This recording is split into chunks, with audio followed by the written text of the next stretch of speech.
다 같이 기도하시겠습니다. 사랑의 아버지 하나님, 저희들을 사랑하셔서 주의로 3일 동안도 주의 은혜 가운데 살게 하여 주시고 오늘 주 앞에 함께 수요 예배 드리게 하심을 감사합니다. 우리가 비록 가정에서 드리지만 하나님의 임재하심을 경험하며 하나님께 마음껏 찬양하며 하나님께 영광 돌릴 수 있는 우리 모두가 되게 하여 주옵소서. 환경을 극복하고 오히려 하나님의 임재하심을 통해 하나님의 놀라운 은혜를 경험하는 우리 모두가 되게 하여 주옵소서. 찬양할 때 성령께서 함께 하셔서 주님 안에서 마음이 열리고 하나님께 영광 돌릴 수 있도록 인도하여 주옵소서. 예수 그리스도 이름으로 기원하옵나이다. 아멘. 찬송가 411장 부르시겠습니다. 411장입니다.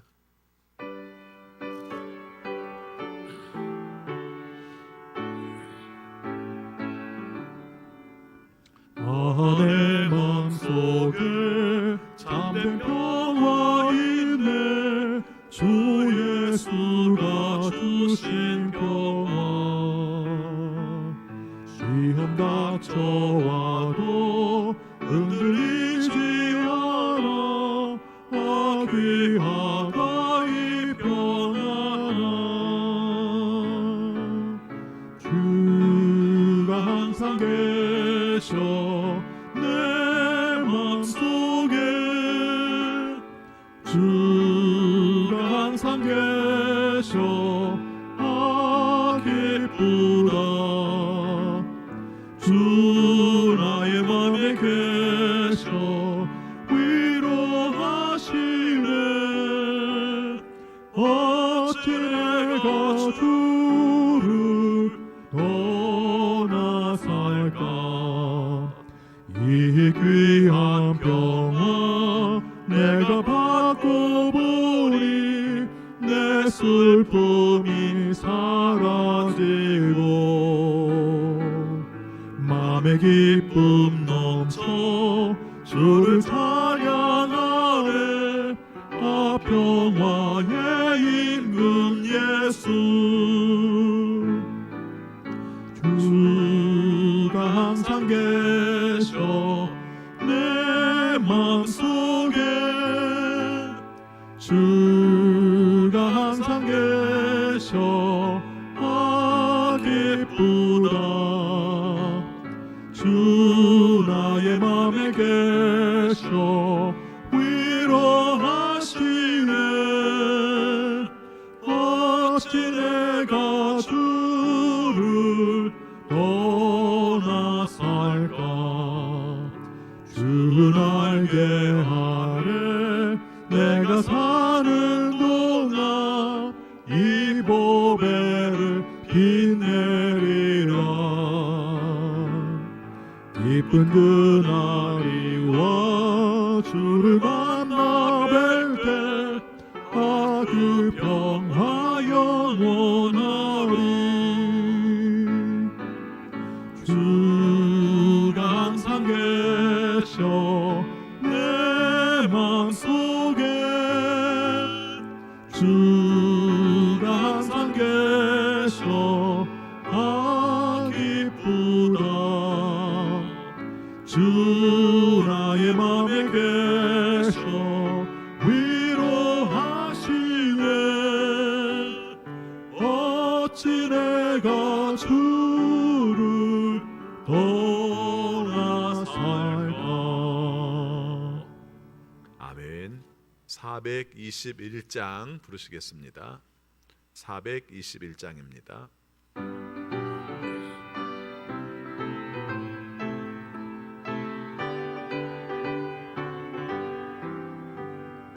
내가 예수 믿고서 죄 사함 받아 나의 모든 것 다 변했네. 지금 내가 가는 길 천국길이요 주의 피로 내 죄가 씻겼네. 나의 모든 것 변하고 그 피로 그 속 받았네.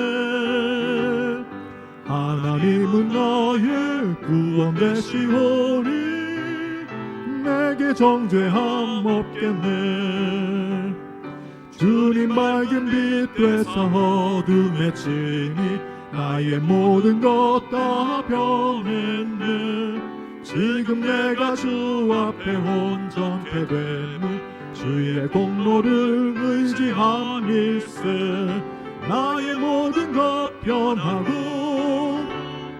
그 피로 그 속 바람에 하나님은 나의 구원 되시오니 내게 정죄함 없겠네. 내게 성령 임하고 그 크신 사랑 나의 맘에 가득 채우며 모든 공포 내게서 물리치시니 내 맘 항상 주 안에 있겠네. 나의 모든 것 변하고 그 피로 그 속 바람에 하나님은 나의 구원 되시오니 내게 정죄함 없겠네. 아멘. 423장 부르시겠습니다.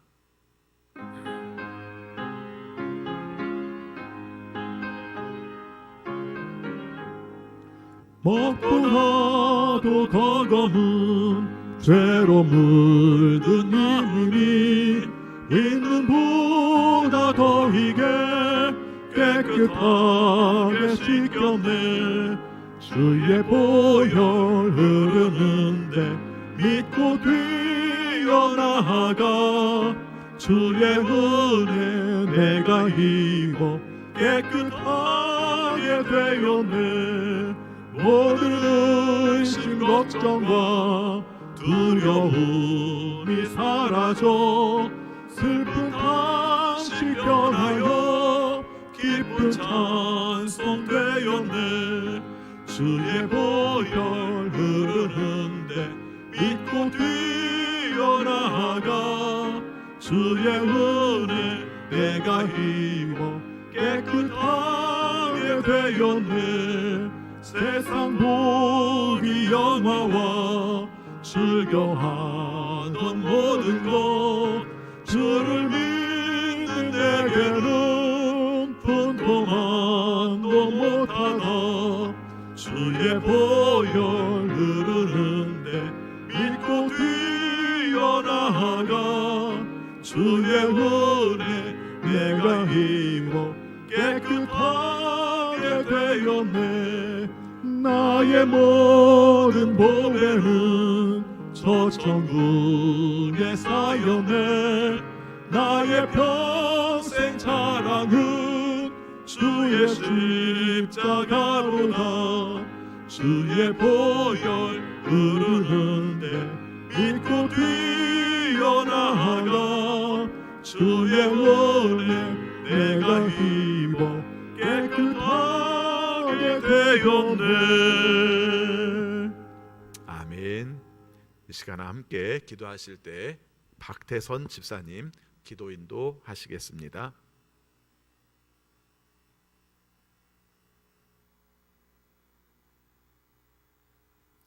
다 같이 기도하시겠습니다.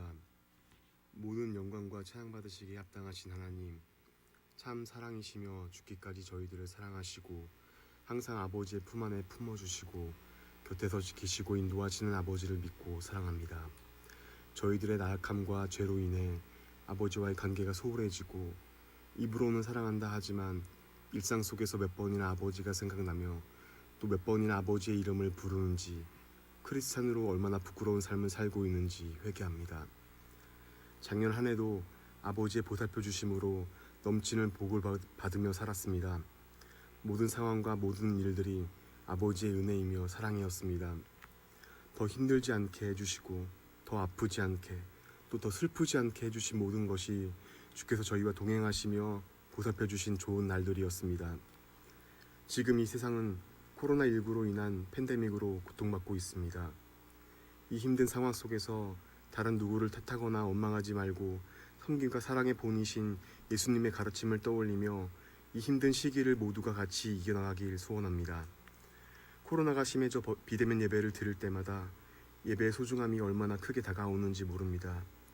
다 같이 모여 찬양하고 기도하고 예배하는 모든 것이 얼마나 값지고 소중한지 이제 알겠습니다. 매주 모여 하는 예배가 왜 그렇게 눈물나게 그리운지, 예배에 못 가는 마음이 왜 그렇게 무겁고 힘든지 모릅니다.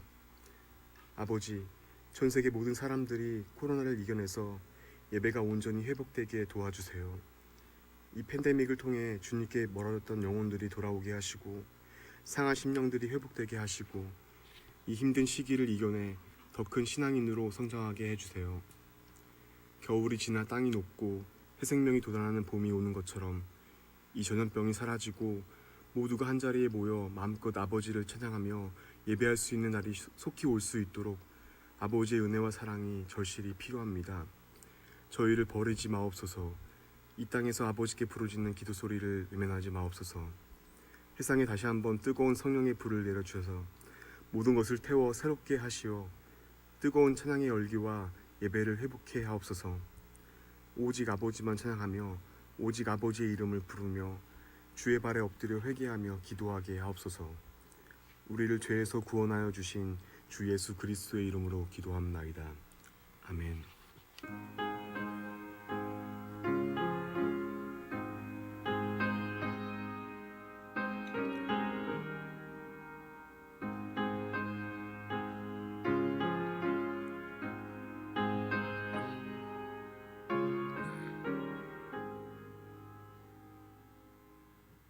하나님 말씀 신약성경 데살로니가 전서 4장 9절부터 12절까지 봉독하겠습니다. 4장 9절입니다. 교우들에 대한 사랑을 두고서는 여러분에게 더 쓸 필요가 없겠습니다. 여러분이 직접 하나님께로부터 서로 사랑하라고 하시는 가르침을 받아서 온 마케도니아에 있는 모든 형제 자매에게 그것을 실행하고 있기 때문입니다. 형제 자매 여러분, 우리는 여러분이 더욱더 그렇게 하기를 권면합니다. 그리고 우리가 여러분에게 명령한 대로 조용하게 살기를 힘쓰고 자기 일에 전념하고 자기 손으로 일을 하십시오. 그리하여 여러분은 바깥 사람을 대하여 품위 있게 살아가야 하고 또 아무에게도 신세를 지는 일이 없도록 해야 할 것입니다. 아멘. 사랑하는 성도 여러분, 수요 예배 가정에서 드리시지만 주님의 말씀으로 은혜 충만하시고 또 주님이 주시는 기쁨이 넘치는 우리 모두가 되시기를 바라겠습니다. 우리가 데살로니가 전서 말씀을 같이 읽고 있습니다. 데살로니가 전서 말씀에서 가장 중요한 것은 하나님 나라 백성들은 어떻게 살아야 하는가 하는 내용들을 살피고 있습니다. 지금까지도 몇 가지 주제들로 함께 이야기를 하고 있습니다만은 특별히 4장부터 내용 속에서는 구체적인 이야기를 합니다. 하나님 나라 백성이라고 말할 때 우리는 가만히 있고 하나님께서 모든 것을 이렇게 바꿔놓는 이런 세상으로 생각하지 말고 우리가 하나님 나라를 품게 되었고 그래서 우리가 하나님 나라를 추구하며 살게 되고 우리의 삶 속에서 하나님 나라를 이루는 삶을 살아야 된다, 이런 이야기를 하고 있습니다. 특별히 지난 시간의 내용 속에는 우리가 교회에서 좀 잘 언급을 하지 않는 성적인 이야기를 했습니다. 여러분, 하나님 나라에 관계된 내용과 성적인 것이 관련이 있는가 없는가 있다는 것입니다. 하나님이 원하시는 뜻대로 살면은 성적인 순결한 삶을 살아야 된다. 이것이 다른 사람에게 폐를 끼치는 삶이 되어서도 안 되고 다른 사람에게 부족한 삶을 살아서도 안 된다. 그래서 성적으로 순결한 것을 굉장히 중요하게 여긴다, 이런 말씀을 드렸습니다. 오늘 말씀은 경제 생활에 관계된 말씀을 하고 있습니다. 우리가 생각할 때는 신앙하면은 찬송하고 기도하고 또 말씀 나누고 또 우리가 함께 헌금하고 이런 부분만 생각하죠. 그리고 사람들과의 관계 속에서 교회 안에서 서로 돌아보고 봉사 많이 하고 이렇게 생각할지 모르지만 데살로니가 전서 4장에서는 우리가 오히려 세상적인 이야기를 하고 있어요. 하나님의 나라는 이 세상에서 이루어지는 겁니다. 교회 공동체 안에서만 이루어지는 것이 아니라 이 세상 가운데서도 우리의 삶을 통해서 이루어지는 겁니다. 그래서 성적인 이야기를 했고 오늘은 경제적인 이야기를 하고 그 다음에 관계된 것은 인생에 있어서 가장 무거운 주제, 죽음에 관한 이야기를 하게 되는 것이죠. 그래서 오늘 말씀을 통해서 이 부분들을 어떻게 봐야 될 것인가, 하나님 나라 백성과 경제는 어떻게 관계가 되는가 하는 내용들을 함께 살펴보도록 하겠습니다. 살면서 이 경제에 관한 문제를 우리가 가볍게 여길 수가 없어요. 누구나 마찬가지죠. 개인적인 삶 가운데서도 매일 쓰레받기 같은 삶을 살면서도 우리가 돈을 벌고 또 돈을 써야 되는 것, 이게 다 경제잖아요. 요즘은 나라에서도 경제에 관한 이야기들을 굉장히 많이 합니다. 나라 경제 얘기를 하면은 뭐 나라 살림만 얘기하는지 모르겠습니다만은 사실은 국민들이 세금을 내야 나라 살림을 하잖아요. 또 반대로 생각하면은 나라에 세금을 거둔 돈을 가지고 국민들이 억울함이 없이 보편적으로 살아갈 수 있도록 또 만들어 줘야 되고요. 그래서 이 경제의 문제가 굉장히 중요한 주제입니다.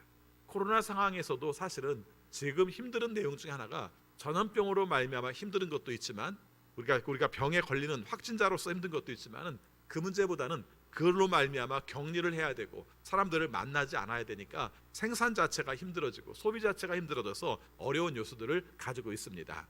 그만큼 경제는 밀접한 관계를 가지고 있는 겁니다. 제가 왜 이렇게 말하는지 아시겠죠? 사실은 오늘 우리의 삶 가운데에서 굉장히 우리가 고상하고 굉장히 우리가 형이상학적으로 우리가 생각하는 것처럼 보일지 모르지만 경제 문제를 놓고는 우리가 말할 수 없는 거예요. 가끔 저도 그런 생각을 합니다. 사람들이 못 쓰는 게 뭐냐면은 가장 돈을 좋아하면서도 돈은 신앙과 별로 관련이 없는 것처럼 여긴다는 것이죠. 그렇죠? 그래서 우리가 어떻게 벌고 어떻게 쓰고 그것이 정당한가 하나님께서 원하시는가는 생각하지 않고 그저 하나님께서 많이 내주셔가지고 좀 속된 말로 표현하면 그냥 돈벼락을 내려주셔가지고 내가 좀 넉넉하게 살면은 그게 축복이고 그 다음에 쓰는 것이라든가 나누는 것이라든가 이런 부분에 대해서는 소홀히 여기가 쉬운데 그렇지가 않다는 것이죠. 종교 개혁자들이 물질관에 관한 원칙들은 분명합니다. 정당하게 벌어 정당하게 써야 된다. 이것이 중요한 가치관이죠. 종교개혁 이전의 사람들과 종교개혁 이후의 사람들 중에 하나가 큰 차이가 하나가 있습니다. 그게 뭐냐면은 저축에 대한 인정이에요. 우리가 생각하면 뭐 옛날 사람도 다 저축해놓고 살았을 것처럼 보입니다만은 사실은 그런 형편도 안 됐었고요. 그렇죠. 생각해 보면은 우리의 아버지의 아버지 세대만 가면 아버지 세대는 적금을 했겠습니다만은 할아버지 세대만 가도 적금하고 살기가 그렇게 쉽지가 않았던 것이죠. 그런데 하물며 그때 그랬겠습니까? 근데 그 당시 종교개혁 이전의 사람들은 그런 이유도 있었고 또 한 가지는 저축 자체를 좀 죄악시하기도 했어요. 그렇죠? 그래서 굉장히 뭔가 이렇게 써야 될 것을 쓰지 않고 축적해놓은 것을 좀 좋지 않게 여겼고 좀 더 심한 경우는 우리가 이 땅에서 나그네처럼 살아야 되기 때문에 가난하게 살아야 되는 것을 중요한 요소로 생각도 했었습니다. 근데 종교개혁자들은 그렇게 생각하지 않았어요. 어떻게 생각하냐면은 정당하게 벌어 정당하게 쓰면 된다. 그래서 종교개혁과 자본주의의 발달은 밀접한 관계가 있다는 말을 하고 있습니다. 그럼 우리가 종교개혁자들이 그 자본주의를 발전시키려고 그렇게 했는가? 그건 아니에요. 그분들이 말한 내용들이 지금에 와서 우리가 지금 쓰는 내용들은 조금 변한 내용들이 많아요. 그분들이 저축을 얘기할 때 크게 말한 것은 두 가지입니다. 두 가지인데 하나는 뭐냐면은 자녀 교육에 관한 원칙들을 얘기할 때 얘기를 해요. 그래서 자녀들을 양육해야 되는데 돈이 없어서 못 가르치는 것은 안 된다. 그러니까 자녀를 양육하기 위해서 돈을 저축할 필요가 있다. 이렇게 말을 했고요. 그다음 또 한 가지 여러분들이 금방 머릿속에 생각할 겁니다. 노후 대책? 그게 아니에요. 종교개혁자들은 노후 대책을 위해서 우리가 적금을 들지는 않았어요. 저축을 하지는 않았어요. 어쩌면 지금만큼 오래 안 살아서 그럴지도 몰랐을 것 같아요. 사실은 조금 거슬러 올라가도 한 40-50년 전만 거슬러 올라가도 연령이 그렇게 오랫동안 수명이 되지 않았기 때문에 나중에 내가 돈을 모아놨다가 그 돈으로 살아야 돼 이런 생각을 한 시간이 생각보다 짧거든요. 근데 그분들이 생각했던 것은 그거보다는 하나님이 원하시는 선한 일을 위해서 써야 되기 때문에 저축한다고 생각을 했던 거예요. 그래서 이런 가치관들을 우리가 가지고 지금까지 오게 된 것이죠. 자, 오늘 본문의 말씀으로 넘어가서 오늘 본문의 말씀에 보면은 경제라는 단어가 나오지 않아요. 근데 어떻게 해석을 그렇게 했는가 하는 것인데 9절 말씀 볼게요. 9절 말씀 같이 보겠습니다. 교우들에게 대한 사랑을 두고서는 여러분에게 더 쓸 필요가 없겠습니다. 이렇게 말을 해요. 한마디로 말하면 교우 사랑, 교회에서 쓰는 단어로 말하면 형제 사랑, 이 형제 사랑과 연결된 부분들을 말하고 있는 것입니다. 여러분들이 교우들을 사랑하는 것, 그러니까 여러분들이 다른 사람들을 사랑하는 것에 대해서는 제가 특별히 말하지 않아도 여러분들은 잘하고 있습니다 이런 뜻이에요. 굉장히 칭찬받는 겁니다 지금. 그렇죠? 데살로니가 교회는 다른 사람들 돕는 것을 잘했다는 의미로 말씀을 하고 있는 거예요. 거기 나온 걸 보니까 그 다음 말씀 봅니다. 여러분이 직접 하나님께로부터 서로 사랑하라고 하시는 가르침을 받아서 온 마케도니아에 있는 모든 형제 자매에게 그것을 실행하고 있기 때문입니다. 이렇게 말해요. 분명히 이해가 되시죠? 그래서 말씀하고 있는 것처럼 형제 사랑을 잘하고 있었습니다. 마케도니아 교회에 있는 마케도니아 지역에는 다른 교회에도 모범을 보여서 좋은 영향력을 미치는 역할들을 감당을 잘하고 있었습니다. 이렇게 표현을 해요. 근데 또 재밌는 것은요, 내가 여러분들에 대해서는 형제 사랑에 대해서는 더 말할 나이가 없어요. 이렇게 해놓고도 10절에 보면 끄트머리 뭐라고 하냐면은 더 열심히 하기를 바랍니다. 이렇게 얘기를 해요. 자, 10절 후반절 보겠습니다. 형제 자매 여러분, 우리는 여러분이 더욱더 그렇게 하기를 권면합니다. 이렇게 말해요. 이미 잘하고 있어요. 그러니까 더 이상 안 해도 돼요가 아니라 이미 잘하고 있어요. 그런데 더 잘하시기 바랍니다. 이렇게 말하고 있어요. 그래서 10절과 그 9절과 10절 내용 속에서 강조하는 말 중에 하나가 형제 사랑을 잘하는 교회 데살로니가. 근데 앞으로도 형제 사랑들을 더 열심히 잘하시기 바랍니다. 이렇게 말씀을 하고 있는 겁니다. 자, 그 다음에 11절 말씀을 보면은 11절 말씀이 우리 말에서는 이것이 따로따로 구별이 안 됩니다만은 원어에서는 네 가지의 단어가 따로따로 나옵니다. 근데 그 네 가지 단어가 어떤 한다의 단어에 따라서 매어지는 해석에 따라서 좀 달라지는데 이렇게 해석하는 게 맞습니다. 11절 같은 경우는 힘쓰라라는 단어가 맨 앞에 나옵니다. 열망하라 이렇게 나오죠. 열망하라. 그리고 열망해야 될 거 세 가지를 말하는 거예요. 자, 11절을 그런 식으로 볼게요. 자, 그리고 우리가 여러분에게 명령한 대로 열망하세요. 첫 번째 뭘 열망해요? 조용하게 살기를 열망하세요. 두 번째, 자기 일 하는 것에 전념하세요. 열망하세요. 그 다음에 세 번째, 자기 손으로 일을 하세요. 이건 뒤에 가서 좀 자세히 설명을 드리겠습니다만은 아까 형제를 사랑하라는 말과는 조금 차이가 있는 것 같죠. 뭔가 열망하라고 말하는데 조용하게 살아라, 자기 일에 전념하도록 하라, 자기 손으로 일하라 하는 내용에서 형제 사랑과는 다른 관점으로 말하는 것이 느껴져요. 자, 그 다음에 11절도 먼저 보겠습니다. 12절 같이 읽습니다. 그리하여 여러분은 바깥 사람을 대하여 품위 있게 살아가야 하고 또 아무에게도 신세를 지는 일이 없도록 해야 할 것입니다. 이렇게 말을 해요. 뭐 어떤 성경은 단정하게라고 말하고 있기도 하고요. 근데 여기서 그냥 간단하게 말하면은 다른 사람들을 볼 때 우리가 품이 있어야 된다. 다른 사람들이 볼 때 품이 있는 게 왜 중요한가? 우리가 중요하지 다른 사람이 뭐가 중요해? 이렇게 말할지 모르지만 안 그렇습니다. 다른 사람들이 우리를 어떻게 보는가는 굉장히 중요해요. 근데 어떤 면을 가지고 이렇게 얘기했겠는가는 맨 뒤에 가서 말씀을 드리도록 하겠습니다. 특별히 신앙생활하면서 우리가 살아가는 삶이 바깥 사람들이 다 이해할 수 있는 건 아니에요. 그렇죠? 여러분 생각해 보시기 바랍니다. 제가 가끔씩 그런 말을 합니다만은 아유, 저 사람은 광신자 같아 이렇게 말을 하는데 솔직히 교회 좀 다니면 남들이 볼 때는 다 광신자처럼 보여요. 그렇지 않습니까? 새벽에 대바람에 4시 반에 막 교회를 안 가나? 그렇죠. 그렇지 않습니까? 주일날이면 다른 거 빼놓지 않고 꼭 그 시간에 예배 드리러 가지. 지금도 막 교회 가서 예배 드리지 못하게 하니까 사람들이 막 굉장히 힘들어하고 어려워하지. 남들이 볼 때는 광신자죠. 근데 여러분 이 내용들이 중요한 것은 다른 사람들이 볼 때 그 신경 쓰지 말라는 게 아니라 어떤 부분은 신경 쓰지 않아야 될 부분도 있고요. 어떤 부분은 신경 써야 될 부분도 있어요. 그래서 그렇게 말할까 봐 나는 성경책을 꼭 안 들고 가. 교회에서 이렇게 성경을 보지. 내가 성경책을 들고 다니면 사람들이 교회 다닌다고 뭐라 할까 봐 안 들고 가. 이런 면에서는 조금 좀 신경을 좀 쓰시기 바랍니다. 괜찮아요. 좀 들고 좀 다니세요. 그래서 다른 사람들이 볼 때에도 교회 다닌다는 것들을 표시하도록 하세요. 남들에게 욕먹지 않으려고 내가 표시를 안 하고 다니는 거 이거 무슨 자기가 숨은 사람처럼 간첩처럼 이렇게 살 필요는 없다고 생각을 합니다. 근데 이제 이런 거 있잖아요. 그래서 우리의 삶이 다른 사람들이 볼 때 단정해야 될 내용 중에 하나가 다 이해할 수 없지만 저 사람은 왜 이렇게 열심히야? 저 사람은 이상한 것 같아. 다른 사람들 돕는 걸 저렇게 열심히 할 수 있어? 아니 어떻게 저렇게 열심히 하는 거야? 저 교회는 참 희한해. 어떻게 교회가 가난한 사람들을 저렇게 도울 수가 있는 거야? 우리 같으면 못할 것 같은데 자기 먹기도 힘드는데 어떻게 헌금을 해가지고 다른 사람을 도와? 이런 내용들을 지금 얘기를 하는 거예요. 그래서 이런 모습들이 상대방들에게 사람들에게 있어서 처음에는 이해가 안 가고 이상한 사람들처럼 보일지 모르지만 그게 뭡니까? 다른 사람들이 바깥 사람들이 볼 때 품이 있는 것이라고 말을 하는 겁니다. 자, 그러고 나서 맨 마지막에 또 한 가지 그 반대되는 견도 말하고 있습니다. 또 아무에게도 신세를 지는 일이 없도록 해야 할 것입니다. 이렇게 말을 해요. 그래서 오늘 말씀은 두 방향으로 흘러요. 두 방향으로. 하나는 형제 사랑으로 흐르고 있고요. 또 한 가지는 형제 사랑 말고 우리들이 어떻게 살아가야 되는가를 이야기하고 있어요. 근데 둘 다 경제활동 이야기예요. 남을 돕는 것도 경제활동 이야기고 내가 일하는 것도 경제활동 이야기인데 하나님의 백성으로서 하나님 나라의 백성으로서는 이런 부분들을 어떻게 감당을 해야 되는가 하는 내용들을 함께 살펴보도록 하겠습니다. 자, 그런데 오늘 말씀 속에 그냥 성경을 읽을 때는 별로 이렇게 눈에 들어오지 않는데 오늘 말씀 속에 중요한 단어가 9절에 나와요. 9절 보겠습니다.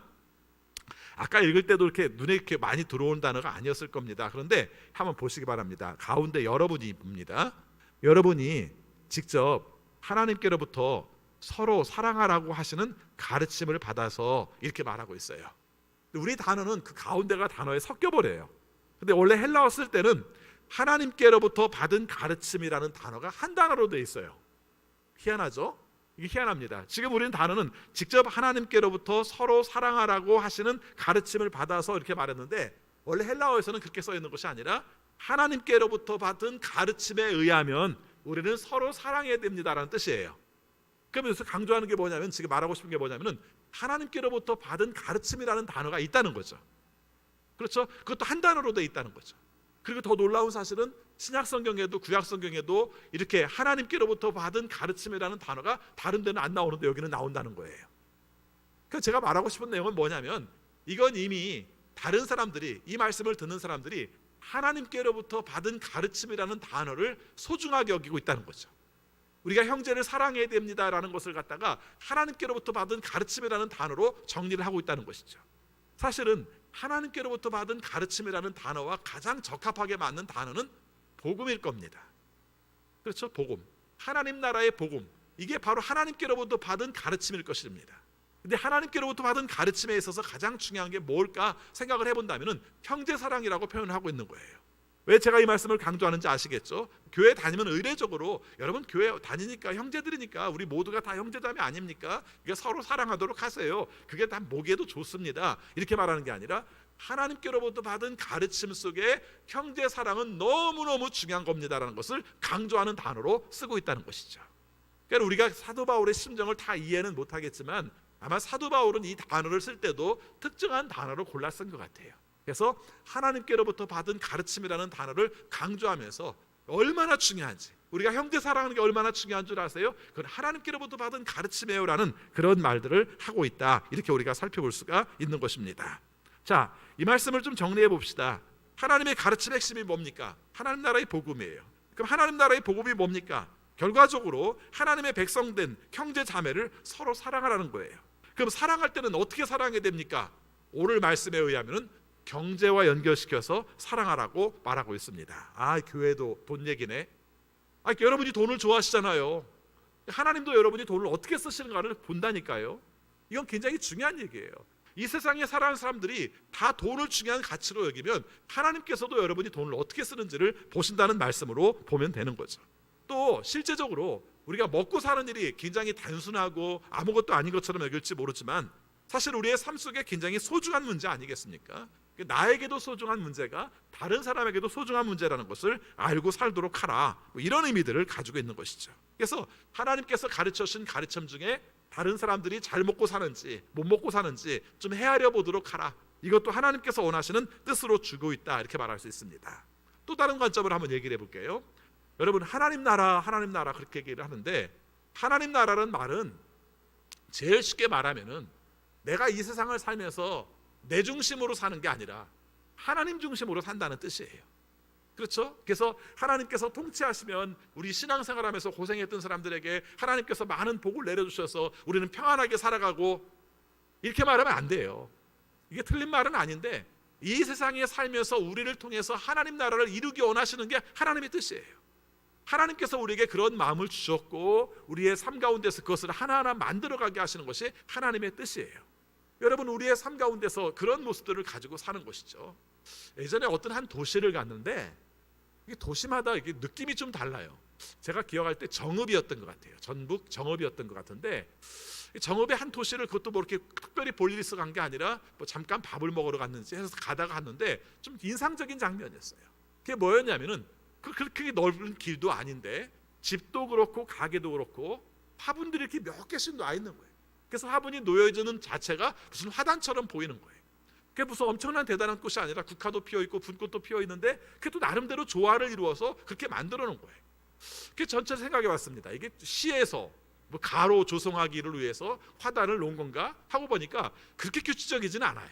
그렇죠? 그러니까 이 사람들은 오랫동안 살아오는 삶 가운데 집 앞에다가 화분을 좀 놓고 거기다 이렇게 꽃도 좀 심어 놓고 그런 것이 좀 자연스럽게 어울려지면서 살아가는 모습들을 가지고 있었던 것이죠. 근데 그 마음속에 꽃을 가꾸고 싶다, 우리의 집 앞에가 꽃이 있으면 좋겠다, 이런 마음들이 사실은 어떻게 된 겁니까? 그 도시의 작은 도로가 전체적으로 아름답게 된 거예요. 누가 하라고 한 것이 아니지만 내가 가꾸고 싶은 마음, 이쁘게 하고 싶은 그 마음이 그런 사회를 만드는 거죠. 전 하나님 나라도 그렇게 표현하고 싶어요. 하나님께서 우리에게 주신 마음이 있단 말이죠. 하나님이 원하시는 뜻을 추구하고 싶은 마음도 있단 말이죠. 이 마음들을 작게 실천해 보는 거예요. 하루 화분 하나 내놓고 그 다음날 뭐 분꽃 하나 심어놓고 그 다음날 뭐 나팔꽃도 이렇게 올리고 이렇게 하다 보니까 어느 사이엔가 그 자체가 우리 집이 아름답게 보이게 됐고 우리 집에 만드는 내용들이 옆집도 이렇게 하다 보니까는 그 길 전체가 이렇게 아름답게 가꿔지는 것처럼 하나님 나라도 그런 요소가 있다고 생각을 해요. 그렇죠? 그래서 가꾸고 하나님이 원하시는 뜻을 따르는데 원칙이 누구인가? 내가 보기에 좋은가 아니라 하나님께서 보시기에 좋은 대로 한번 해보자. 하나님께서 원하시는 뜻대로 한번 살아보자. 이렇게 만드는 것이 바로 하나님 나라의 특징이다. 이렇게 말할 수 있는 것이죠. 자, 그러면은 경제 생활을 어떻게 하나님 중심으로 할 수 있을 것인가? 이게 오늘 말씀 속에서 중요한 대목입니다. 자, 그런데 이 말씀을 하기 전에 사실은 그 데살로니가 교회가 예수님께 그 사도 바울에게 칭찬을 많이 받은 교회잖아요. 앞에 1장 6절부터 8절까지 보면은 이런 말을 했어요.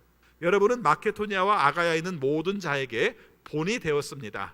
모든 곳에서 하나님을 향한 여러분의 믿음이 널리 알려졌습니다. 이런 얘기를 해요. 그러면은 왜 이 교회는 자꾸 칭찬받는 얘기가 많이 나오겠는가 하는 것인데, 이 말씀과 연결된 다른 서신서에 이 부분들을 이해할 수 있는 말씀이 나오게 됩니다. 자, 우리 고린도 후서 8장 1절부터 5절까지 내용을 한번 보겠습니다. 자, 이 내용을 우리가 한번 보겠습니다. 우리 한번 같이 읽을까요? 시작. 형제, 자매 여러분, 우리는 하나님께서 마케도니아 여러 교회에 베풀어 주신 은혜를 여러분에게 알리려고 합니다.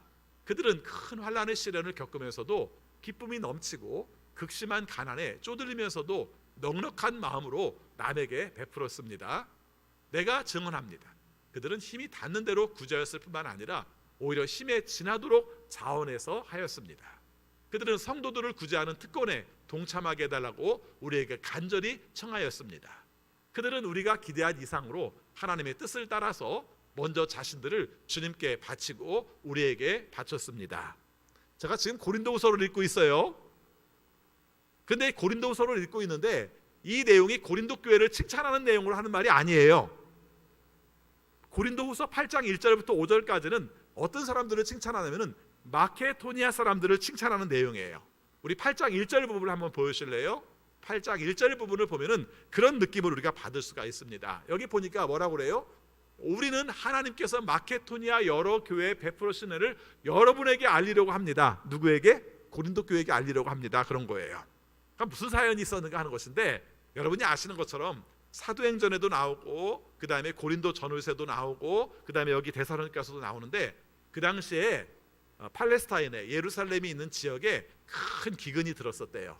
근데 그것이 예루살렘에만 그런 것이 아니라 사실은 그 지역에는 자체들도 기근이 들었는데 특별히 예루살렘이 더 힘들었던 것 같아요. 그래서 이런 문제들이 있어서 사도 바울이 편지를 보내서 우리 예루살렘 교회를 돕도록 하자. 우리 모교회 아니냐. 근데 굉장히 경쟁적으로 힘들게 있으니까 우리가 도왔으면 좋겠다. 이렇게 한 겁니다. 이렇게 했을 때 고린도 교회도 하겠다고 했어요. 하겠다고 했는데 1년이 지나도 2년이 지나도 헌금이 안 들어와요. 고린도 교회가 안 들어오니까 사도 바울이 이 문제에 대해서 이야기하기를, 여러분들이 약속을 했는데 여러분들이 고린도 교회 여러분들은 마케도니아를 좀 본받았으면 좋겠어요. 이렇게 말하면서 지금 이야기를 한 거예요. 그럼 여러분, 마케도니아와 데살로니가 교회가 어떻게 관련되는가? 관련돼요. 데살로니가 교회가 세워지고 나서 그 지역 마케도니아 지역 전체에 복음이 확산되기 때문에 마케도니아 지역의 어머니 같은 교회가 데살로니가 교회예요. 그래서 데살로니가 교회가 잘하니까 그 주변에 있는 교회들도 잘해서 그 지역에서 말하는 마케도니아 지역의 사람들은 다 돕는 일을 힘쓰게 잘했는데, 힘쓰게 잘한 내용이 너무 중요하게 나와요. 뭐라고 말하면 이렇게 말합니다. 여러분, 그 사람들도 경제적인 상황이 좋지 않아요. 그렇게 얘기해요. 그 다음에 또 한 가지는 그 사람들이 지금 실제적으로는 사회적으로나 정치적으로 핍박을 받고 있기 때문에 시련도 겪고 있어요. 데살로니가 교회 얘기합니다. 마케도니아 얘기하는 거예요. 그럼에도 불구하고 예루살렘 교회를 주변을 넉넉하게 돕고 있어요. 자신이 어려운 상황임에도 불구하고 남을 돕는 데 있어서 데살로니가를 비롯한 마케도니아 지역의 교회들이 얼마나 열심을 하는지 모릅니다라고 이야기하고 있는 겁니다. 자, 지금 제가 데살로니가 설교를 하고 있기 때문에 데살로니가 교회가 잘한 일이 데살로니가에 써 있는 내용보다 고린도 후서에 써 있는 내용이 더 잘 써 있다, 지금 이야기를 하고 싶은 거예요. 여러분 거기 나온 내용을 보면은 사람들을 놀래게 해요. 왜 놀래게 하는가? 교회가 어려울 때 경제적으로 서로 돕는 모습을 보면서 놀래는 거예요.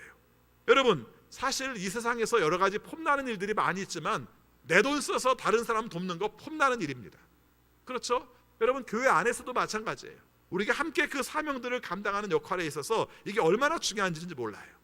이제 1월이 되면 우리 교회가 선교하는 교회들의 또 나라들의 또 우리가 기관들의 이제 자동이체를 신청을 해요. 그래서 제가 이제 한번 이렇게 쭉 대충 살펴보니까 우리 교회에서 한 달에 다른 선교 명목 말고 그냥 다달이 정기적으로 보내는 돈이 한 230만 원 정도가 되더라고요.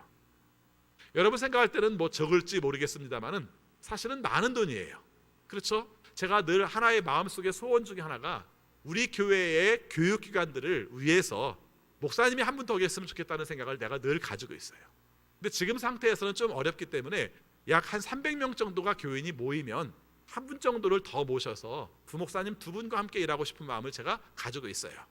제가 이 얘기 왜 하는 줄 아시겠죠? 이 정도 금액이면 부목사님 한 분 더 모실 수 있어요. 다른 교회 안 쓰고 다른 기관에 안 쓰면 충분히 가능해요. 근데 그렇게 말하면 안 돼요. 왜 그러냐면은 이건 굉장히 중요한 역할이에요. 선교적 의미에서도 중요하고 함께 나누는 입장 속에서도 굉장히 중요한 역할이에요. 아마 여러분들의 생각에 따라서는 이 부분들을 좀 다르게 생각할지도 모르겠습니다만은 교회의 사명 중에 함께 나눔으로 말미암아 그 역할들을 감당하는 것은 하나님 나라를 이룬 것과 똑같아요. 이것이 우리의 삶 속에 너무 소중한 것인데 데살로니가 교회가 그걸 잘했다는 것입니다.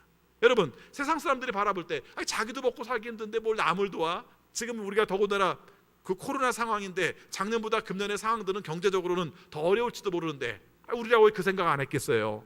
우리 교회도 예산 기획위원회를 세우고 하는 과정 속에서 그런 고민도 했죠. 근데 하나님께 맡긴 거예요. 더 안 좋아질 수도 있을지 몰라요. 그렇지만 하나님께 맡기고 돕는 일들은 잘 도우면서 그 사명을 감당하겠습니다. 하나님께서 은혜 주세요. 이런 마음으로 감당을 하는 거예요. 오늘 조금 전에 읽었던 고린도 후서 말씀에서도 3절에 보니까 힘에 지나도록 힘이 닿는 대로 이런 단어가 나와요. 이게 힘든 말이잖아요. 내가 있어서 이렇게 한 푼 주는 건 쉽지만 힘에 지나도록 주는 건 어렵고요. 내 힘이 다다를 때까지 주는 것도 어려운 일인데 이런 역할들을 그 사람들이 잘했다는 겁니다. 4절에 보면 이런 표현을 쓰고 있어요. 성도를 돕는 특권에 동참하게 해달라고 했다는 거예요. 아니 자기들이 도와가면서 막 굉장히 폼나면서 내가 말이야 우리 마게도니아 교회가 예루살렘 교회로 해서 이 정도 썼어 이렇게 말하는 게 아니라 우리도 참여하게 해주세요. 우리도 그들을 도울 수 있는 자리에 있게 해주세요. 이렇게 사정사정을 하면서 그 역할들을 감당한 교회가 바로 마케도니아 교회다 이렇게 말씀을 했다는 것입니다. 자 오늘 이 말씀을 보면서 왜 우리가 강조하는가? 5절도 봅시다. 8장 5절에 보니까 하나님의 뜻을 따라서 먼저 자신들을 주님께 바치고 우리에게 바쳤습니다 이렇게 얘기를 해요. 그건 무슨 얘기예요? 사실은 하나님께도 헌금을 했지만 그거 말고 어려운 사람들 돕는 문제에서도 함께 돕고 있다는 것이죠. 오늘 우리의 삶 가운데서도 그런 생각을 가지고 계신 분이 계세요. 내 마음 가운데 내가 11조 바쳤으면 됐지. 그러면 그걸 가지고 교회에서 알아서 하면 되지. 뭘 굳이 선교를 하고 나눔을 해? 이런 분들도 계십니다. 예, 이치적으로는 틀리지 않은 말입니다. 또 그런 분들이 하시는 말씀 중에 이런 말도 있습니다. 교인들이 다 11조를 해봐. 그러면 돈이 넉넉해서 얼마든지 선교와 나눔도 할 수 있어. 11조를 안 한 사람들이 문제야. 이렇게 말합니다. 예, 그것도 문제가 될 수 있겠죠. 근데 중요한 건 그렇게 생각하지 마시고요. 내가 하나님을 사랑하는 것만큼이나 힘든 사람들, 힘든 교회들, 힘든 역할을 맡고 있는 사람들에게 도움을 주겠다는 마음을 갖는 것 자체가 여러분의 마음속에 하나님의 나라가 시작되는 마음이라는 거예요. 하나님의 나라가 시작되었는가 시작되지 않았는가를 알 수 있는 중요한 지표가 하나가 있습니다. 오늘 새벽에도 말하고 있습니다마는 우리의 마음속에 사랑이 있어서 긍휼히 여기는 마음이 있어서 다른 사람을 돌아보는 마음이 있어서 그들을 돌아보는 마음이 있으면 여러분은 작지만 하나님 나라의 씨가 여러분 안에 있는 것이고요. 여러분이 비록 기도를 열심히 하고 하나님의 놀라운 은혜를 받고 능력을 받고 은사를 받았다 할지라도 다른 사람에 대한 인색함을 가지고 있다면 하나님 나라의 씨는 심어졌을지는 모르지만 발아도 그 다음에 자라지도 않는 상태에 있다고 해도 과언은 아니라는 것입니다. 자, 그래서 오늘 말씀에서 강조하는 내용이 있습니다. 뭐 교회가 내가 돈을 벌어서 내가 쓰는데 그런 얘기까지 해? 아니요. 그 부분까지 터치를 해야 우리의 삶이 하나님께서 원하시는 온전한 모습으로 설 수 있고 하나님 나라를 이루는 온전한 경제관이라고 말할 수 있다는 것을 강조하고 있는 것입니다. 자, 여러분 오늘 말씀에서 앞에 말씀드린 내용이 이 정도에서 우리가 형제 사랑에 관한 부분들, 경제적인 터치, 다른 사람을 돕는 것, 이런 부분을 말을 했다면 11절과 12절 말씀에서는 조금 다른 부분들을 말을 하고 있습니다. 자, 11절 다시 읽겠습니다. 그리고 우리가 여러분에게 명령한 대로 조용하게 살기를 힘쓰고 자기 일에 전념하고 자기 손으로 일을 하십시오. 이렇게 말을 합니다. 여러분, 이 부분은 아까 말한 뉘앙스와 조금 차이가 있잖아요. 그렇죠? 9절 10절과는 조금 차이가 있어요. 여기서는 어떤 의미를 가지고 있냐면은 한마디로 말하면 이렇게 하는 겁니다. 조용히 살라는 거예요. 이 조용히 살라는 말이 무슨 말이냐면은 어떤 일에 있어서 자기의 의견을 피력하지 말라, 이런 뜻이 아니라 문제 좀 일으키지 말라, 그 얘기예요. 문제 좀 일으키지 말라. 그렇죠? 자, 그 다음에 자신의 일을 하라. 그럼 자신의 일을 하지 남의 일을 합니까? 자기는 일하지 않고 사는 것들을 말하는 거예요. 자신의 손으로 일을 하라. 마찬가지입니다. 내가 어떤 일들을 하면서 역할을 감당하면서 직업을 가지며 살아야 되는데 이런 일을 안 한다는 겁니다. 그래서 한마디로 말하면 조용히 사는 것은 다른 사람에게 내가 도움을 받지 않도록 하라. 내 자신을 스스로 세우도록 하라. 앞에 말과 좀 다르네? 아니에요. 다르지 않습니다. 벌을 수 있는 한 벌어야죠. 노동을 할 수 있는 한 노동을 해야죠. 노동을 할 수 있음에도 불구하고 하지 않는 것에 대해서 지적한 말이에요. 내가 몸이 안 좋다든가 실직을 당했다든가 이런 어려움 가운데 있을 때는 도움을 받을 수 있어요. 또 도움을 받기도 해야 돼요. 그렇지만 지금 말하는 것은 멀쩡하게 건강하면서 또 우리가 직업을 잃어버린 것도 아니면서 잘못된 가치관 때문에 일하지 않는 사람들에 관한 내용을 세 가지로 말한 거예요. 조용하게 살아라. 자기 일에 전념하라는 것은 남의 일 참견하지 말고 자기가 살아야 될 삶에 대해서 최선을 다하도록 하라, 이렇게 말하는 것이고요. 자기 손으로 일하는 것은 직업을 안 좋게 여긴다든가 그러지 말고 자기 일을 하도록 하라는 겁니다. 여러분, 사실은 우리나라 사람들도 노동에 대해서 별로 좋지 않은 가치를 두고 사는 민족이죠. 그렇죠? 예, 그래서 여러분이 아시는 것처럼 선비는 일을 안 해야 선비예요. 굶어 죽어도 그 절개를 지키는 것이 선비라고 말했어요. 지금 같은 실용적 입장에서 바라본다면 그건 말이 안 돼요. 그렇죠? 제가 이 조상들을 나무라는 것이 아니라 우리에게는 그런 요소가 있었고, 일을 하지 않고 다른 사람을 다스리는 역할을 좋은 것처럼 묘사하는데 그건 바람직하지 않아요. 여러분, 재밌는 얘기가 있는데 요즘 젊은 아이들이 일을 열심히 하고 싶어 한다고. 열심히 하고 싶어 하는데 열심히 하고 싶어 하는 로망이 뭐냐면은 이런 로망이랍니다. 35가지 뼈 빠지게 일하고 나서 그 다음에 건물주가 되어서 그 다음부터는 편하게 살고 싶다는 꿈이랍니다. 35, 60도 아니고 35, 한 10년 빡세게 돈 벌어서 주식 투자해서 영혼까지 끌어모아서 돈을 모아서, 글쎄요, 될지 안 될지는 모르겠습니다만은 저는 그렇게 바람직하게 보지는 않습니다. 우리가 돈을 많이 버는 것을 바람직하지 않다고 보는 것이 아니라 저는 노동을 할 수 있는 한 노동을 하는 것이 바람직하다고 생각을 하고, 그러면서 그것을 영위하는 것이 좋다고 생각을 하는데, 여기서 말하는 사람들은 그보다 더 안 좋은 가치죠. 또 한 가지는 그 당시 사회도 마찬가지인데 노동을 하는 건 비천한 거야. 일을 하지 않고도 사는 것 자체는 굉장히 품이 있는 거야. 이런 가치에 대해서 사도 바울은 아니라고 얘기를 해요. 나도 텐트 만들었잖아, 이런 얘기를 한 거죠. 그 다음에 또 한 가지 가치는 뭐냐면은 주님이 곧 오시는데 이 일을 하고 있어? 이렇게 말을 한 거죠. 주님이 오시는데 주님을 기다리고 있어야지 세상 일만 하고 다녀? 이런 얘기를 했다는 것이죠. 이런 가치관들이 일을 하지 않고 딴 사람들 잔소리만 하는데, 이게 또 문제가 뭐냐면 사실은 이 교회는 어떤 특징을 가지고 있냐면 이 사람들이 나오게 된 배경 속에 보면은 너무 열심히 벌어다가 힘든 사람들을 돕는 역할들을 열심히 하다 보니까 이런 문제가 생긴 거예요. 이해되세요? 사실은 누가 갖다 주는 사람도 없고 먹여주는 사람도 없으면 배가 고파가지고 이런 말도 할 수 있는 입장도 아닌데, 대사로니까 교회 자체가 사랑이 넘치다 보니까 자기가 벌어다가 교회에다가 바치고 교회에 바친 것을 교회에서 놀고 있는 사람들을 먹이고 이러다 보니까 이런 문제가 벌어질 거예요. 사도 바울이 보니까 기가 막혀요. 그렇죠? 그래서 어떻게 본다면 야, 그게 참 대단하다. 바깥 사람들이 바라볼 때마다 저렇게 빈둥빈둥 놀고 있는 사람에도 불구하고 어떤 사람들은 열심히 벌어다가 그 사람들을 먹이네. 어떻게 세상적 가치 속에는 이해할 수가 없어. 이런 면에서 보면 좋은 교회예요. 그런데 문제는 뭡니까?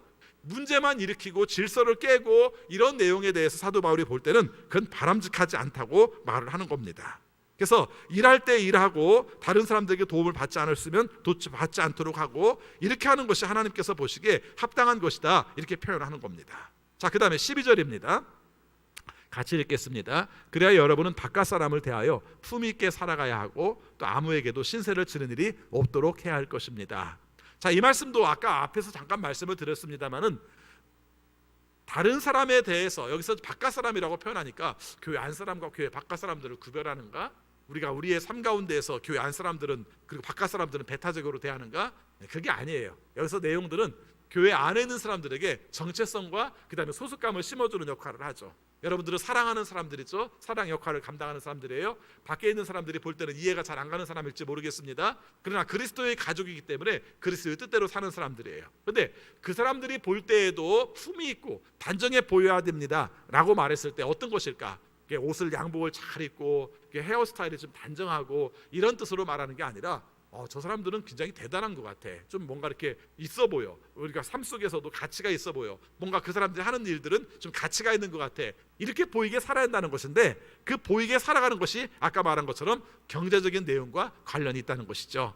그래서 우리가 역할들을 감당하고 서로 돕는 걸 보면서 와, 저거 보통 사람들이 할 수 있는 일이 아닌데 어떻게 저렇게 도울 수가 있지? 교회 다니는 사람들은 자기 물질에 대해서 아까운 마음들을 안 갖나 봐. 자기가 약함에도 불구하고 다른 사람을 돕고 있네. 자기가 병들었음에도 불구하고 다른 사람을 돌보고 있네. 이런 걸 본다면 그 사람들은 대단한 사람 같아. 이런 칭찬이에요.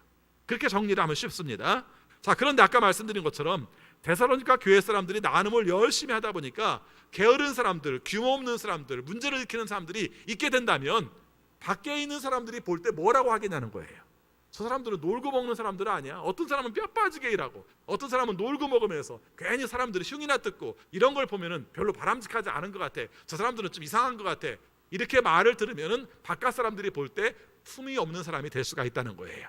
그러니까 품이 있는 종류가 두 가지죠. 한 가지는 어려운 사람들을 잘 돕는 걸 보면서 그 사람들이 품위 있게 볼 수 있다는 것이고, 그 다음에 품위 없게 볼 수 있다는 것은 일도 하지 않으면서 다른 사람들 등골을 뽑아먹는 역할을 감당하고 있고 문제만 일으키는 걸 본다면 다른 사람들이 볼 때 품위 있게 안 볼 수 있다는 것이다. 이런 것들을 좀 생각하고 살도록 하라, 이렇게 이야기를 하고 있는 겁니다.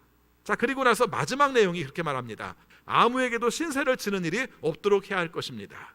앞에서 분명히 돕는 얘기를 했는데 신세를 지지 마라? 예, 그런 뜻입니다. 아까 말씀드린 것처럼 나눔을 받는 사람들이 함부로 살지 않도록 하라, 게으르게 살지 않도록 하라는 겁니다. 사실은 데살로니가 후서에서 전서 뒷부분과 후서에서 사도 바울이 굉장히 집중적으로 얘기하는 게 게으르게 살지 말라는 얘기를 해요. 게으르게 살지 말라. 데살로니가 후서 가면 더 심하게 얘기합니다. 일하기 싫거든 먹지도 마, 이렇게 얘기를 해요. 3장에 보면 그런 말이 나와요. 그러니까 사실은 데살로니가 전서에서 좀 부드럽게 얌전하게 잘 말을 했는데 이 말귀를 못 알아들었는지 아니면 그냥 게으르게 몸이 뱄는지 그냥 여전히 그러고 살고 있으니까 사도 바울이 데살로니가 후서에서는 아주 심하게 말하는 거예요. 그렇게 하면 안 되지, 이렇게 말하는 거예요. 그 다음에 지금 말하고 있는 게으르다는 표현이 우리 성경에서는 그것을 우리가 잘 설명을 하고 있습니다만은 사실은 게으르다는 표현이 어떤 거냐면은 이 일을 좀 뒤죽박죽 만드는 거예요. 게으르다는 표현이 뭐 아무것도 안 하고 있는 게으른 게 아니라 우리로 말하면 이렇게 줄을 섰어요. 줄을 섰는데 줄에서 이탈해 있는 상태, 그렇죠? 열에서 이렇게 빠져 있는 상태, 이런 것을 쓰는 단어로 쓰고 있는 겁니다. 그럼 한마디로 말하면 교회가 가야 될 방향, 교인들이 서로 살아가야 될 삶 가운데서 자기 혼자만 이탈돼가지고 자기 마음대로 살다 보니까 사실 어떻습니까? 무질서하게 만드는 사람, 이런 역할들은 좀 하지 말고 살도록 하십시오 하는 말씀이 오늘 메시지 속에서 강조되는 내용입니다. 두 가지 경제적 입장을 얘기했어요. 잘 벌어서 잘 먹기만 하지 말고 잘 쓰도록 하는데 특별히 잘 돕도록 하십시오 하는 말씀입니다. 오늘 설교가 좀 부담될 수 있어요. 그렇죠? 아니, 우리의 삶 가운데서 지금도 힘들게 헌금을 하고 있는데 더 하라는 말이야? 예, 할 수 있으면 더 하세요. 특별히 어떤 어려운 사람들을 위해서 돕는 마음을 갖거든 그걸 아끼지 마세요. 한번 나눌 수 있도록 해보세요. 우리의 삶 속에 신앙의 가치가 있는가 없는가, 우리의 삶 속에서 신앙 영향을 받는가 안 받는가, 하나님 나라의 영향을 우리가 받는가 안 받는가의 문제는 어려운 사람을 보면서 그 사람을 도울 때 도울 수 있는가 돕지 않는가가 중요한 척도가 될 수 있어요. 저는 이런 제의도 해보고 싶어요. 만약에 교회 안에서 어떤 사람이 힘든 일들을 겪고 그 일로 말미암아 어렵다는 생각이 들면은 지정헌금도 한번 해보세요. 그렇죠? 내가 그 사람에게 주면 그 사람의 자존심 상해서 안 될 것 같으니까 아예 지정헌금을 해보세요. 목사님, 제가 이분에게 이렇게 썼으면 좋겠어요. 다른 분에게 다른 헌금 쓰지 말고, 다른 나눔으로 쓰지 말고 그분만 좀 도왔으면 좋겠어요. 저는 이런 헌금도 괜찮다고 생각을 합니다. 이거 어떻게 생기는 거예요? 하나님께서 주시는 사랑의 마음이 있을 때만 가능한 거예요. 어떤 사람 눈에는 보이니까, 어떤 방법으로 그 역할들을 감당하니까 그 뜻을 이루는 마음들을 갖는 것이죠. 실제적인 성도들의 도움의 이야기들도 교회 안에서 의외로 많이 있습니다. 저도 알아요. 저를 통하지 않고도 스스로들 자기들끼리 돕는 내용들을 잘 알고 있습니다. 그게 어떻게 가능해요? 안타까운 마음을 가지니까, 사랑하는 마음을 가지니까 그게 가능한 것이죠. 우리 성도님들 중에서 코칭넷에 대한 지원을 하시는 분들이 가끔씩 있습니다. 우리가 생각할 때는 교회에서도 지원하는데 뭐 개인적으로 할 필요가 있겠어? 그런 마음을 가질 수도 있어요. 그것도 뭐 틀린 마음은 아닙니다. 그런데 하시는 분들은 어떻게 느끼시는 겁니까? 열악한 환경 속에서 목회하시는 분들이 함께 와서 기도하고 함께 와서 말씀 나누고 함께 와서 목회에 관한 이야기를 들으면서 그분들이 힘을 냈으면 좋겠다, 밥 한 끼라도 좀 더 맛있는 걸 먹으면서 서로 힘을 냈으면 좋겠다는 마음을 갖는 것, 이게 바로 사실은 하나님 나라의 작은 모습들이고 그것이 우리의 삶 속에 성숙해져가는 모습이라는 것을 말씀하고 있는 것입니다. 한번 생각해 보시기 바랍니다. 초대교회 때 교회의 사람들을 멋있게 봤던 내용이 뭐가 있을까? 저는 딱 두 가지였을 거라고 생각해요. 그렇죠? 그분들이 열심히 기도를 해, 열심히 예배를 모여, 성찬 예식을 잘해. 그게 그렇게 감동이 됐겠습니까? 딱 두 가지예요. 두 가지입니다. 하나는 뭐냐면 지금처럼 전염병이 생겼을 때 그 사람에게 가까이 가면 다 죽을 줄 알아서 시체를 치워주지 않는데 크리스찬들이 그걸 치워줬다고 하죠. 그 사람들이 혼자 있을 때, 방치된 데 있을 때 그 사람들에게 죽을 쏟아줬다고 하죠. 이런 내용을 보면서 자기들은 가지 못했고 자기 딸인데도 가지 못했는데 그 사람들이 가는 모습을 보면서 저 사람들은 도대체 어떻게 저럴 수가 있을까? 하나님을 믿는다는 건 뭘까? 저 사람들은 어떤 생각을 가졌기 때문에 저럴 수 있었을까?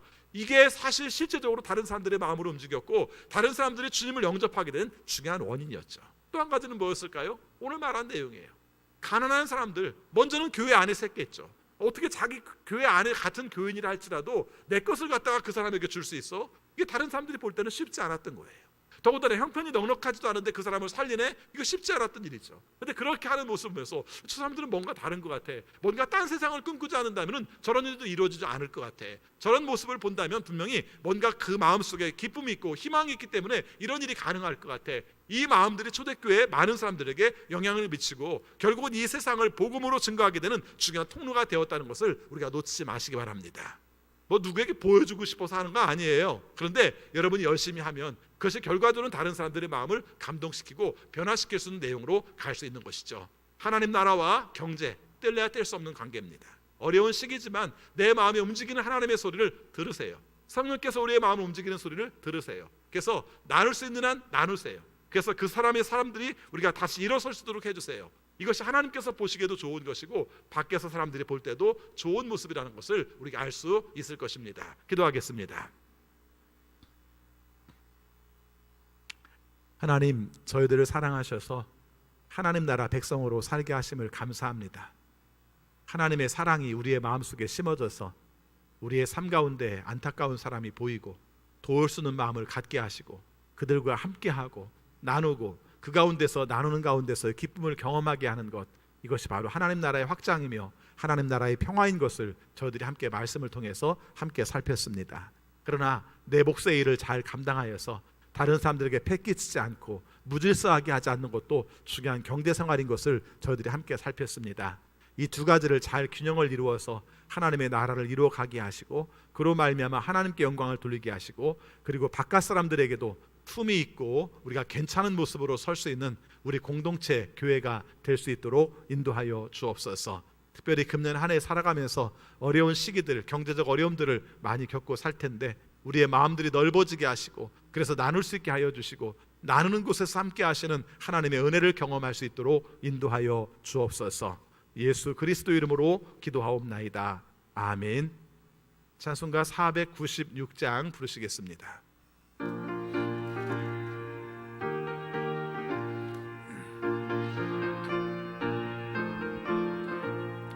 새벽부터 우리 사랑함으로써 저녁까지 씨를 뿌려봅시다. 열매 차차 익어 곡식 거둘 때에 기쁨으로 단을 거두리로다. 거두리로다. 거두리로다. 기쁨으로 단을 거두리로다. 거두리로다. 거두리로다. 기쁨으로 단을 거두리로다. 비가 오는 것과 바람 부는 것을 겁을 내지 말고 뿌려봅시다. 이를 맞춰놓고 곡식 거둘 때에 기쁨으로 단을 거두리로다. 거두리로다 거두리로다 기쁨으로 단을 거두리로다 거두리로다 거두리로다 기쁨으로 단을 거두리로다 씨를 뿌릴 때에 나지 아니할까 염려하며 심히 애탈지라도 나중 예수께서 칭찬하시리니 기쁨으로 단을 거두리로다 거두리로다 거두리로다 기쁨으로 단을 거두리로다 거두리로다 거두리로다 기쁨으로 단을 거두리로다. 아멘. 교회 소식 알려드립니다. 여러분이 아시는 것처럼 코로나 감염 확산 방지를 위해서 종교 시설들은 사회적 거리두기 2.5단계를 1월 17일까지 진행을 하고 있습니다. 그래서 그때까지 우리가 비대면 예배로 드리게 됩니다. 여러분께서 기억하시고 가정에서지만 전심으로 예배드릴 수 있도록 또 예배드리는 자세들도 바르게 드릴 수 있도록 힘써 주시기를 바라겠습니다. 금년에는 연말 연시에 못 모이는 시간들이 많아서 새해 말씀 카드, 새해 기도 제목 이 내용들이 잘 전달되지 않는 것 같습니다. 새해 말씀 카드는 교회 홈페이지에서 다운을 받을 수도 있고 또 교회 현관 1층에 사진으로 이렇게 비치를 해놨습니다. 그래서 잠깐 교회에 와서 가져가셔도 됩니다. 그리고 새해 기도 제목은 구글 폼이나 아니면은 담임 목사 카톡으로 보내달라고 말씀을 드렸는데 그렇게 많지는 않은 것 같아요. 제가 생각할 때는 한 30가정이 채 안 되는 것 같아요. 그래서 지금이라도 여러분들께서 기도 제목을 저에게 보내주시면 여러분의 기도 내용인 줄 알고 함께 기도하도록 하겠습니다. 그리고 새해 안수 기도에 대해서 말씀을 드렸었는데 갑자기 제가 멈춘 이유 중에 하나가 좀 강화되어서 원래 1월 3일이면 다 끝날 줄 알고 말씀을 드렸는데 강화되어서 여러분들에게 별로 강조를 지금 안 했습니다. 혹시 받고 싶은 분들은 개별적으로 가정이나 그 다음에 개인적으로 시간을 정해서 오셔도 됩니다. 오셔도 되고 다만 구역 단위로 움직이는 것은 좀 인원이 많아지는 것에 대해서는 좀 조심스러운 문제이기 때문에 그렇게 하시지 말고 여러분들께서 시간은 좀 더 늦게까지 여기에 써 있는 것보다 좀 더 시간이 지나도 괜찮으니까 자유롭게 여러분들께서 신청하시고 그렇게 참여해도 될 것 같습니다. 기도하겠습니다. 아버지 하나님, 우리 중에 질병 중에 있는 식구들, 특별히 항암 치료를 받아야 되는 식구들, 또 수술 후에 우리들의 몸이 회복기에 있는 식구들이 있습니다. 긍휼히 여겨주셔서 하나님의 도우심 가운데 잘 감당하게 하시고 통증 완화시켜 주시고 하나님의 도우심으로 회복할 수 있도록 인도하여 주옵소서. 또 우리 자녀들 중에 여러 가지 기도의 제목이 있어서 함께 마음 걸고 목적 걸고 기도하는 가정이 있습니다. 우리가 생각한 것 이상으로 좋은 방법으로 하나님께서 해결하여 주셔서 하나님의 방법 가운데 주시는 위로, 하나님께서 방법 가운데 주시는 해결을 경험할 수 있도록 인도하여 주옵소서. 또 우리 자녀들 중에 대학 입시를 위해서 지금 선택하는 과정에 있는 자녀들이 있습니다. 또 실기를 앞두고 있는 자녀들도 있습니다. 주님께서 친히 도와주셔서 잘 감당하게 하시고 또 좋은 결과 거두게 하셔서 하나님께서 허락하신 대학에서 공부할 수 있도록 인도하여 주옵소서. 또 취업을 위하여 기도하는 자녀들이 있습니다. 우리가 진행돼야 될 면접과 또 실기 내용들도 주님께서 주장하여 주셔서 하나님의 방법대로 감당하게 하시고 또 일할 곳을 찾기 위해서 노력하는 자녀들에게도 주님께서 보게 하여 주셔서 우리가 그곳에서 일할 수 있는 곳들을 잘 찾아낼 수 있도록 인도하여 주옵소서. 주일까지 우리가 생활할 때에도 주님께서 도우시는 은혜와 능력으로 감사하며 또 기쁨으로 하나님께 영광 돌리며 살아가는 우리 모두가 되게 하여 주옵소서. 우리 주 예수 그리스도의 은혜와 거룩하신 하나님의 사랑하심과 성령님의 감화, 감동, 역사, 교통, 위로하심이 어떤 상황 가운데서도 하나님과 동행하며 하나님 나라를 이루며 형제 사랑하기를 힘쓰는 우리 모든 성도들에게 지금부터 영원까지 함께하옵시기를 축원하옵나이다. 아멘.